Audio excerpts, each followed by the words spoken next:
Pemerintah membentuk tim bersama penagih utang para penerima BLB. Sistem seleksi masuk mahasiswa baru perguruan tinggi negeri belum dipastikan.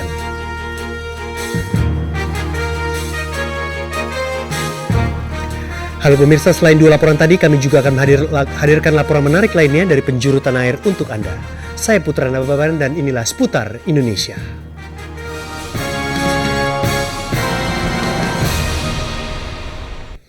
Upaya pemerintah Kota Padang, Sumatera Barat untuk menertibkan kawasan Jalan Sawahan, Kecamatan Padang Timur mendapat penentangan dari para pedagang kaki lima. Pedagang yang menolak digusur hampir terlibat perkelahian dengan polisi Pamung Praja.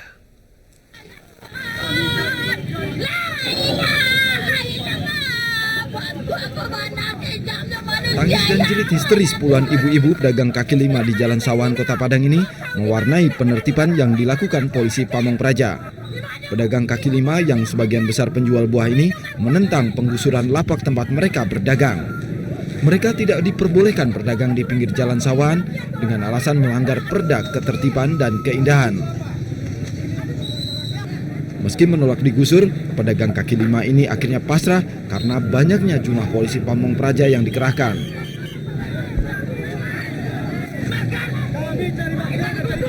Suasana makin panas dan nyaris bentrok saat sejumlah mahasiswa berupaya menghadang penggusuran. Makanya saya bilang nggak bisa sekaligus. Ya, sekaligus nggak bisa. Intelektual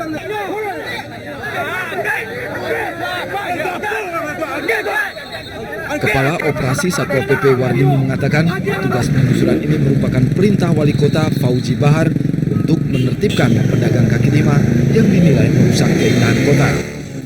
Dari Padang, Sumatera Barat, koresponden RCTI Guswen Khairul melaporkan. Sebuah helikopter latih TNI Angkatan Udara jenis Soloi H4712 Selasa siang sekitar pukul 11.15 jatuh di sebuah area perkebunan tebu di Kampung Cilembang, Desa Wanasari, Kecamatan Cipunegara, Kabupaten Subang, Jawa Barat. Sang co-pilot tewas sementara rekannya mengalami luka bakar. Heli latih TNI AU ini membawa dua orang, yaitu co-pilot Letu Penerbang Hengki Jaya dan Pradawidi. Co-pilot Hengki Jaya tewas di lokasi, sementara Pradawidi menderita luka bakar parah di sekujur tubuh. Jenazah co-pilot Letu Penerbang Hengki Jaya dibawa ke Lanut Surya Dharma, sedangkan korban luka Pradawidi dibawa ke Rumah Sakit Salamun di Bandung. Menurut saksi mata warga setempat, helikopter terbakar di udara sebelum jatuh di area perkebunan tebu. Komandan dan Lanut Surya Dharma Subang, Kolonel Rasrendro Bowo menyatakan penyebab kecelakaan belum diketahui. Namun ia mengakui usia pesawat memang sudah terhitung tua, yaitu 30 tahun. Latihan profisiensi itu ya. Latihan dari Lanut Surya Dharma. Sekitar Lanut aja? Atau latihan di area itu kan ada area Wantu itu di daerah Wantu ya, kalau sentralnya di Lanut. Menurut Rasrendro, heli itu aslinya jenis Siuk buatan Amerika tahun 1978. Tapi pada tahun 1984 dirakit ulang di Australia dan dimodifikasi menjadi jenis Soloi. Kini bangkai pesawat telah dievakuasi ke Lanut Surya Dharma Subang. Dari Subang, Jawa Barat, Rudi Setiawan melaporkan. Pemirsa, setelah kemarin melakukan uji kelayakan dan kepatutan terhadap calon gubernur BI Raden Pardede, Komisi 11 DPR hari ini melakukan uji kelayakan terhadap Agus Martowardoyo. Dalam fit and proper test ini, Agus Martowardoyo sempat mengusung pengendalian inflasi sebagai agenda utamanya bila terpilih. Selain itu, Agus juga mengusung 4 pilar kebijakan sebagai pegangan memimpin Bank Indonesia. Pemaparan Agus tak berbeda jauh dengan kandidat Raden Pardede yang sebelumnya mengusung mewujudkan Bank Indonesia yang kredibel dan akuntabel. DPR Rabu besok dijadwalkan akan mengumumkan hasil uji kelayakan dan kepatutan kedua calon gubernur BI, apakah akan menerima salah satunya atau menolak keduanya dan meminta Presiden mengajukan calon lain. Departemen Pendidikan Nasional masih mengkaji sistem penerimaan mahasiswa baru perguruan tinggi negeri atau PTN tahun ini. Kajian ini terkait rencana 41 PTN menggelar sendiri seleksi mahasiswa baru. Alasan perubahan ini lebih karena persoalan uang. 3.000 mahasiswa yang diterima Universitas Udayana Bali melalui sistem penerimaan mahasiswa baru atau SPMB setiap tahunnya. Tahun 2008 ini tampaknya akan berbeda. Universitas ini akan bekerja sama dengan perguruan tinggi negeri lain menggelar ujian masuk sendiri melalui UMPTN. Menurut pembantu Rektor 1 Universitas Udayana Iko Manggede Bendese, perubahan sistem ini diizinkan. Alasannya tidak terkait kualitas SPMB, namun lebih karena kebijakan perhimpunan SPMB yang dianggap bisa menimbulkan konsekuensi hukum karena tidak menyetorkan dana SPMB ke kas negara. Saja perbedaannya kecil sungguhnya. Yang satu mengatakan itu bukan PNBP, yang 41 orang itu mengatakan PNBP. Nah ini persoalan PNBP ini kan sangat krusial sekarang itu, karena pemerintah mengatakan uang ini harus masuk ke kas negara, yang itu mengatakan tidak. Nah kami khawatir kalau itu tidak masuk kas negara itu menyalahi aturan gitu. Bagaimana sebenarnya pengelolaan dana SPMB? Hingga Selasa sore, Perhimpunan SPMB belum berhasil dikonfirmasi. Dirjen Pendidikan Tinggi Departemen Pendidikan Nasional pun masih mengklarifikasi masalah ini. Rektor boleh melakukan sendiri, boleh bekerja sama dengan rektor lain, boleh juga bekerja sama dengan pihak ketiga untuk penerimaan ini, asal tidak melanggar peraturan perundangan. Nah, inilah yang sedang dianalisa oleh berbagai kelompok-kelompok rektor. Nanti malam saya akan bertemu dengan wakil dari 41 ini. Hari Jumat saya bertemu dengan Perhimpunan SPMB. Saya akan mengklarifikasi hari Kamis dengan Departemen Keuangan. Kira-kira cara mana yang terbaik sehingga tujuan besar tadi bisa dicapai, tapi juga kita tidak melanggar peraturan perundangan yang berlaku. Kepastian bagaimana para lulusan SMA mendaftarkan diri ke PTN masih harus dinanti. UMPTN atau SPMB, bagi para calon mahasiswa, tampaknya yang terpenting adalah bagaimana cara termudah masuk ke PTN favorit mereka. Syafruddin Siregar dan Rio Barlianto melaporkan. Terkait dana perbaikan gizi yang belum cair, Menkes mengaku belum dapat berbuat banyak menangani kasus gizi buruk di sejumlah daerah. Kami akan segera kembali dengan laporannya.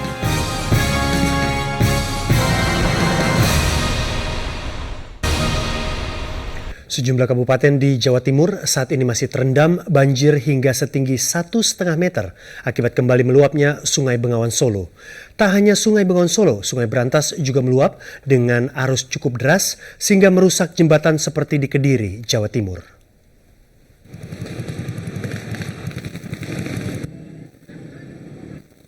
Warga Kelurahan Karangtengah, Ngawi, Jawa Timur belum bisa pulang ke rumah karena ketinggian air yang menggenangi perkampungan masih mencapai 1,5 meter. Untuk menjaga harta mereka, sebagian warga ronda dengan menggunakan perahu dan rakit buatan. Kelurahan Karangtengah merupakan kelurahan yang paling parah dilanda banjir karena tepat berada di sisi Sungai Bengawan Solo. Warga berharap mendapat bantuan makanan dan lauk pauk serta susu dan makanan bayi. Bukan kakak. Belum ada. Di Tuban, banjir akibat jebolnya tanggul Sungai Bengawan Solo di Desa Tegalrejo di Kecamatan Widang hingga kini belum juga surut. Bahkan ketinggian banjir akibat meluapnya Sungai Bengawan Solo cenderung meningkat karena adanya banjir kiriman dari daerah hulu sungai terpanjang di Pulau Jawa itu. Ketinggian banjir di permukiman warga mencapai sekitar 1,5 meter. Sejumlah siswa terpaksa belajar di masjid desa karena gedung sekolahnya terendam, sementara sebagian lainnya diliburkan. Para siswa dan siswi berharap tanggul Sungai Bengawan Solo yang jebol segera ditutup agar mereka bisa kembali belajar seperti semula. Sementara di Kediri, karena diterjang banjir Sungai Berantas, sebuah jembatan yang menghubungkan Kecamatan Kras dan Mojo rusak, sehingga transportasi ke desa-desa di 2 kecamatan tersebut putus. Pondasi jembatan dan aspal pelapis jembatan ambles, bahkan beberapa bagian jalan yang berada di sekitar jembatan retak. Warga kini terpaksa memutar dengan menempuh jarak hampir 3 km, atau naik perahu jasa penyeberangan yang berjarak sekitar 100 meter dari jembatan tersebut. Tim Liputan Koresponden RCTI melaporkan. Menteri Kesehatan Siti Fadila Supari mengaku belum dapat berbuat banyak terkait kasus gizi buruk di sejumlah daerah akhir-akhir ini. Pasalnya dana perbaikan gizi untuk anggaran tahun 2008 hingga kini belum cair. Menurut Menkes, anggaran untuk kesehatan tahun ini masih terus digodok dan diharapkan cair bulan April. Sementara 600 miliar yang sudah dikucurkan Departemen Kesehatan untuk perbaikan gizi adalah dana tahun 2007 yang disalurkan melalui dana dekonsentrasi. Untuk Provinsi Nusa Tenggara Timur, Menkes mengklaim sudah mengalokasikan dana lebih dari 24 miliar rupiah untuk perbaikan gizi dan 4,8 miliar untuk makanan pengganti ASI, MPASI. Terkait pengakuan sejumlah Kadinkes yang belum menerima dana gizi buruk 2007, Menkes justru mempertanyakan tanggung jawab Pemda setempat.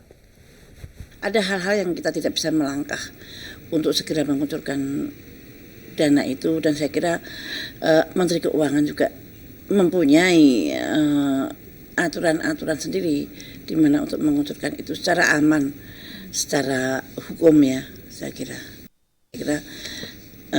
APBD saya kira pemerintah daerah setempat juga bertanggung jawab kenapa ada kasus gizi buruk dan kemudian sampai terjadi KLB. Sebetulnya pemerintah daerah juga mempunyai tanggung jawab yang lebih besar. Rencana jual ginjal seorang warga asal Ponorogo untuk biaya perawatan istrinya yang koma dihambat pihak keluarga.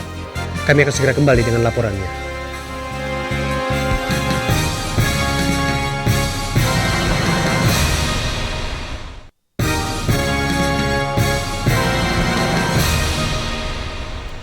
Kisah Ujang, seorang suami asal Ponorogo yang akan menjual ginjalnya demi perawatan istrinya yang koma terus bergulir. Saudara dan kerabatnya sangat berharap Ujang tidak meneruskan rencananya tersebut dan berharap ada dermawan yang mau membantu. Kisah Ujang, seorang suami dari Ponorogo yang nekat akan menjual ginjalnya demi menanggung biaya perawatan istrinya, menuai rasa iba di pihak keluarganya. Warga menilai Ujang masih terlalu muda dan memiliki satu anak yang harus ditanggungnya. Dengan satu ginjal tentunya akan lebih berat bagi Ujang untuk mencari nafkah. Cuma berharap bagi dermawan-dermawan gitu loh Mas, supaya ada sedikit hati nuraninya untuk membantu keluarga kami gitu aja. Supaya jangan sampai terjadi pendonoran ginjal. Sebelumnya sempat diberitakan istri Ujang, Nur Asnah, mengalami koma setelah menjalani operasi sesar anak kedua mereka 29 Januari lalu di Rumah Sakit Ibu dan Anak Muslimat Ahmad Yani, Ponorogo. Anak yang dilahirkannya pun meninggal dunia. Nur Asnah kemudian dirujuk ke Rumah Sakit Dr. Sudono, Madiun. Hingga saat ini ia belum juga sadarkan diri. Ujang nekat mau menjual salah satu ginjalnya karena ia mengaku tak mampu lagi membiayai perawatan rumah sakit sang istri. Apalagi sudah sebulan lebih ia tidak berjualan sebagai pedagang baju keliling karena harus menunggui istrinya. Padahal pihak Rumah Sakit Umum Sudono Madiun menyatakan pihaknya akan membebaskan seluruh biaya perawatan Nur Asnah. Utangnya banyak. Utang apa itu? Ya utang untuk membeli obat di waktu saya kan nggak pakai raskin di ICU itu. Ada kira-kira 30 sampai perkiraannya 30 sampai 35 lah. Walau berniat baik menyelesaikan hutang pada pihak rumah sakit, Ujang bersama LBH Kesehatan kemarin juga melapor ke Polda Jatim atas dugaan malpraktek yang dilakukan oleh Rumah Sakit Ibu dan Anak Muslimat Ahmad Yani Ponorogo yang menangani persalinan istrinya. Namun pihak rumah sakit mengatakan tindakan operasi persalinan yang dilakukan oleh tim dokter sudah sesuai dengan prosedur. Jika saat ini pasien tidak sadar karena efek samping pemberian obat selama operasi. Namun mereka mengaku siap bila harus diperiksa polisi terkait masalah ini. Tim Liputan RCTI melaporkan. Saat Presiden berada di luar negeri, dua menteri koordinator sore ini menggelar rapat menyangkut kasus BLBI. Hasilnya pemerintah akan membentuk tim bersama untuk melakukan penagihan kepada para obligor. Menko Polhukam Widodo AS menjelaskan, tim itu terdiri dari Departemen Keuangan, Kejaksaan Agung, Kepolisian yang akan merumuskan langkah-langkah konkret terkait penyelesaian kasus BLBI.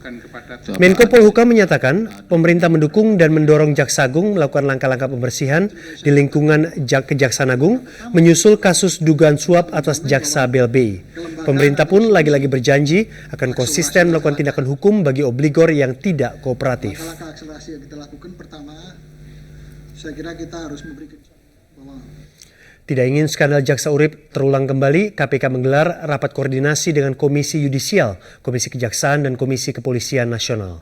Rapat yang digagas oleh KPK ini bertujuan untuk mensinergikan penyelidikan dan penuntutan kasus korupsi, khusus yang terkait penyelenggara negara dan penegak hukum.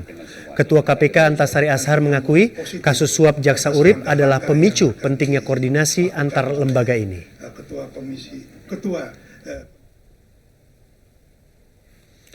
Pemirsa, negara ini terancam kehilangan 56 triliun rupiah untuk selamanya.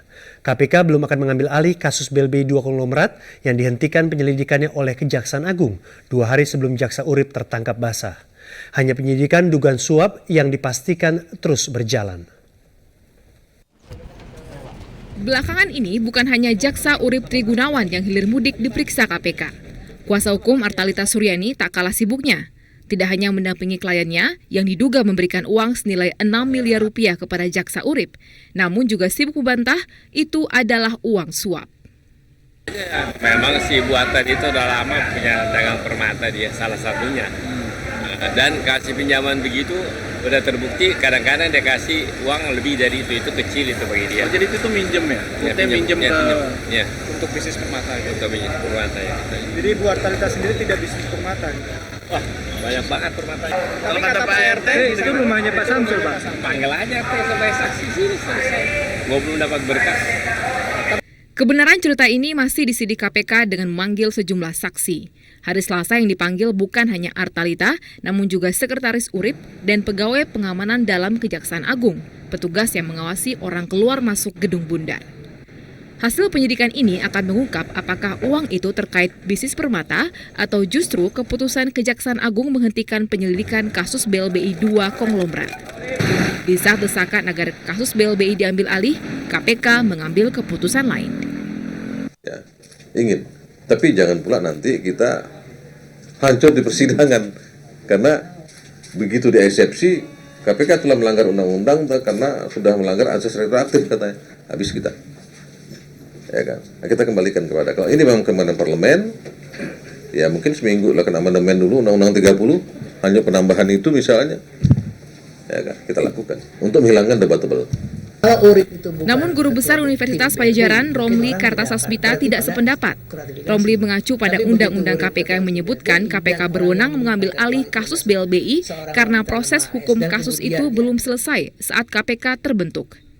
Jika KPK telah mengambil keputusan ini, apakah kasus BLBI 2 konglomerat yang merugikan negara 56 triliun rupiah itu akhirnya benar-benar menemui jalan buntu? Tim Liputan RCTI melaporkan. Setelah lebih dari 2 bulan menunggu, ribuan petugas pemadam kebakaran DKI Jakarta akhirnya dibayar gajinya. Kami akan segera kembali setelah jeda iklan berikut ini.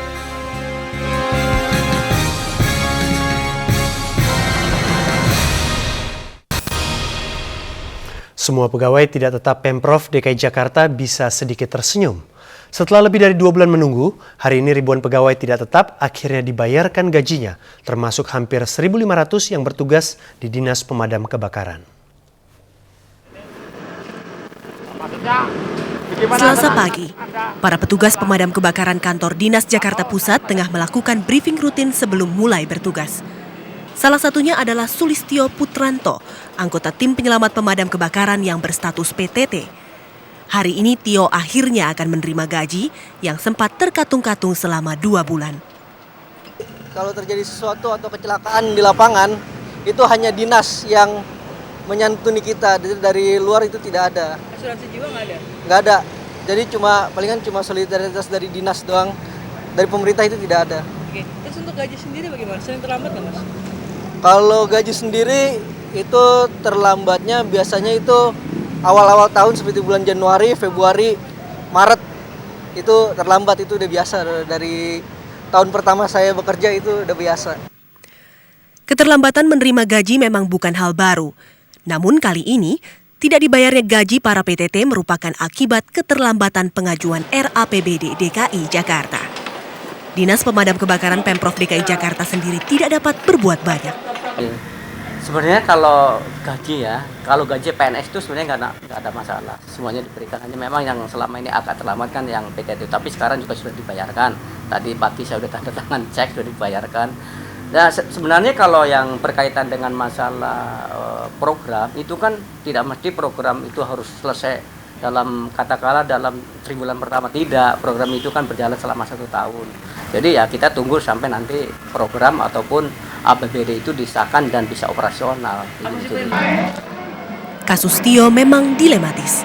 Di satu sisi sebagai tim penyelamat pemadam kebakaran, Tio dituntut untuk selalu siap pada setiap musibah kebakaran. Di sisi lain, pekerjaan Tio yang beresiko nyawa tidak disertai ketepatan penerimaan gaji ataupun jaminan perlindungan jiwa. Tio sendiri rela menjalankan tugasnya. Namun ia berharap jerih payahnya dapat disertai dengan kesejahteraan yang lebih baik. Windy Indriani dan Rustam Harahap melaporkan. Seputar Indonesia 11 Maret 2008 berakhir di sini. Saya Putra Nababan, sampai jumpa.